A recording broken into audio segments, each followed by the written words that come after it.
सांगशील आज ज्या आरती पत्रकार परिषदेच्या माध्यमातून आज युतीची गोष्ट ही होणार आहे, काय वाटतं, काय भावना आहेत? आनंदाची भावना आहे. महाराष्ट्रात नव्हे तर देशभरात असलेल्या, जगभरात असलेल्या मराठी माणसांसाठी आजचा आनंदाचा दिवस आहे. मी तुम्हाला खात्रीने सांगतो, दुपारी 12 नंतर या महाराष्ट्रात जो जल्लोष होईल तो भारतीय जनता पक्षाची 2024ला सत्ता आली होती ना, तेव्हा पण झाला नव्हता. त्याच्यापेक्षा मोठा जल्लोष या महाराष्ट्रात तुम्हाला पाहायला मिळेल. मराठी माणसाचा हा जल्लोष असेल, मराठी माणसाच्या विजयाचा जल्लोष असेल.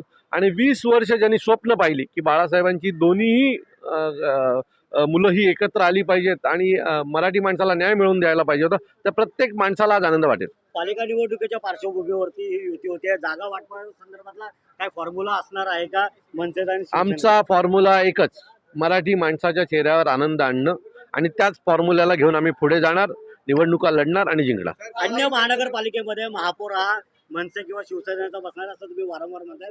कुठल्या महानगरपालिकेमध्ये ताकद ही मोठ्या प्रमाणात लागली जाणार? अहो, सगळ्यात मुंबई महानगरपालिका आमचा बसेलच, पण त्याच्यासोबत ठाण्यातही तुम्हाला बदल झालेला दिसेल, कल्याण डोंबिवलीतही बदल झालेला असेल, आणि नाशिकमध्ये देखील मनसेचा महापौर बसलेला तुम्हाला दिसेल.